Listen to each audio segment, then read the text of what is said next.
ఓం నమః శివాయ. ఓం నమో నారాయణాయ.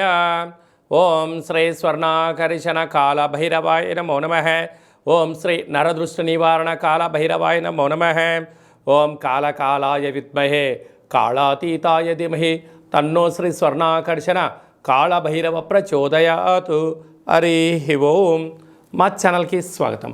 చూస్తున్న వీక్షకులకు, ప్రేక్షకులకు, ప్రియ కాళభైరవ భగవద్బంధులకి స్వాగతం పలుకుతూ మమ్మల్ని ఎంతగానో ఆదరిస్తూ ఉండబడినటువంటి ప్రియ సోదరీమణులకు, జ్యోతిష్య అభిమానులకు, సనాతన ధర్మ సంరక్షకులకు అందరికీ కూడా హోళికా పూర్ణిమ శుభాకాంక్షలు. అలాగనే మార్చి నెల 16వ తారీఖు నుండి 31వ తారీఖు వరకు పుట్టినటువంటి వారందరిగా ముందస్తుగా జన్మదిన శుభాకాంక్షలు. గతంలో వివాహం చేసుకున్న వారికి వివాహ వార్షికోత్సవ శుభాకాంక్షలు. 16/3/2024 నుండి 31/3/2024 వరకు ద్వాదశ రాశుల్లో గ్రహ గమనాన్ని ఒకసారి వీక్షింపచేద్దాం. మేషరాశిలో గురు సంచార స్థితి, కన్యరాశిలో కేతు సంచార స్థితి, కుంభరాశిలో కుజుడు శుక్రుడు మరియు శని సంచార స్థితి, మీనరాశిలో రవి బుధ మరియు రాహు సంచార స్థితితో ద్వాదశ రాశుల్లో గ్రహ గమనాలు ఈ విధంగా ఉన్నాయి. తులారాశి వారు ఈ ఆదివారం అష్టమి, ఆదివారం పూర్ణిమ సందర్భంగా ఎలాంటి విధిలను పాటించాలో ఈ వీడియోలో సవివరంగా సంపూర్ణంగా తెలుసుకుందాం. తులారాశిలో ఏ నక్షత్రాలు వస్తాయనగా చిత్తా నక్షత్రంలోని 3వ పాదం, 4వ పాదం, స్వాతి నక్షత్రంలోని 4 పాదాలు, విశాఖ నక్షత్రంలోని 1, 2, 3 పాదములు కలిపితే తులారాశి.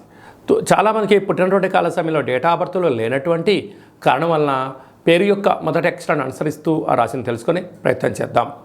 రా, రి, శ్రీ, రు, రే, రో, తా, తి, తు, తే అక్షరాల వారందరూ కూడా తులారాశి జాతకులే. తులారాశి యొక్క అధిపతి శుక్రుడు. వీరికి పంచమ స్థానంలో కుజుడు, శుక్రుడు, శని సంచార స్థితి, 6వ స్థానంలో బుధ సంచార స్థితి, అలాగనే రవితో కూడుకున్న రాహు సంచార స్థితి, 7వ స్థానంలో గురు సంచార స్థితి, వ్యయంలో కేతు సంచార స్థితి ఉన్నప్పుడు స్వల్పమైనటువంటి ఆస్తి తగాదాలు, తల్లిదండ్రుల నుంచి మీకు రావాల్సినటువంటి పిత్రాజీతాలు కానీ, వంశ పారంపర్యంగా రావాల్సినటువంటి ఆస్తి వ్యవహారాలు, ప్రభుత్వ ఉద్యోగాలలో తల్లిదండ్రుల నుంచి మీకు రావాల్సినటువంటి ధనపరమైనటువంటి స్వల్పమైన చిక్కులు ఉండే అవకాశాలు ఉన్నాయి. ఇలాంటి కాల సమయంలో వృత్తులలో, ఉద్యోగాల్లో స్వయం నిర్ణయం, స్వయం పరిపాలన చేస్తున్న కార్యక్రమాల్లో అనేక రకాల ఆటంకాలు ఉండినను మౌనంగా ఉండండి.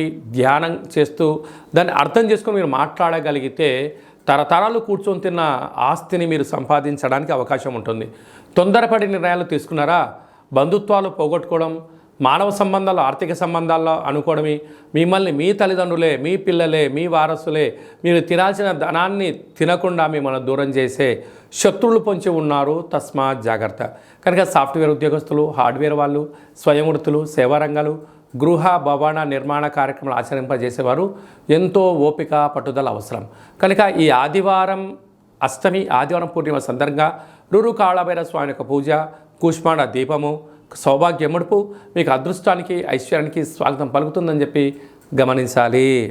అందరికీ హోళీ పండగ శుభాకాంక్షలు. ఆ మహాదేవుడి యొక్క ఆశీస్సులు, రురు కాళభైరవ స్వామికి ఆశీస్సులు ఉండాలని కోరుకుంటూ ఆశీర్వచనం. ఓం శతమానం భవతి శతాయు పురుష సతేంద్రియ ఆయుష్యేవేంద్రియే ప్రతిష్టతి ధనం ధాన్యం బహుపుత్రలాభం శత సంవత్సరం దీర్ఘమాయు. సర్వే జనా సుఖినో భవంతు, లోకా సమస్తా సుఖినో భవంతు. సర్వం విఘ్నేశ్వరార్పణమస్తు.